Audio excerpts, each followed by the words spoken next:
আমি professor ইউনূসকে coat করছি, উনি যেটা বলেছেন, আমরা বড় যুদ্ধাবস্থার ভিতরে আছি।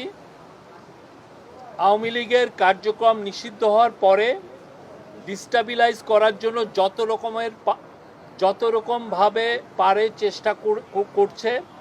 এটা থেকে আমাদের রক্ষা করতে হবে। তারা কিছুতেই মেনে নিতে পারছে না।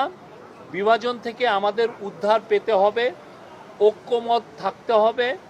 আত্মমর্যাদাপূর্ণ জাতি হিসেবে আমরা যতটুকু দাঁড়াতে পেরেছি এটা যেন সামনের দিকে যায়।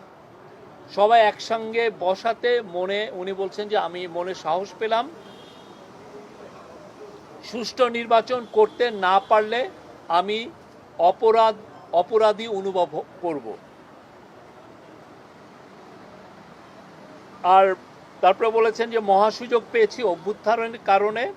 ধ্বংস হয়ে যাওয়া দেশকে টেনে আনা, আওয়ামী লীগকে নিষিদ্ধ করার সঙ্গে সঙ্গে আর একটা যুদ্ধ পরিস্থিতি তৈরি হয়েছে দেশের ভিতরে এবং বাইরে, যাতে আমরা এগোতে না পারি, যাতে সব কিছু কলাপস হয়ে যায়, আবার যাতে গোলামিতে ফেরত যাই। এটা উনি বলেছেন। মানে যারা এই কনস্পাইরেসিগুলো করছে তাদের ইন্টেনশন হচ্ছে আমরা যেন আবার গোলামিতে ফেরত যাই। আমি যতদিন আছি দেশের কোনো অনিষ্ট হবে এমন কোনো কাজ হবে না, নিশ্চিত থাকেন।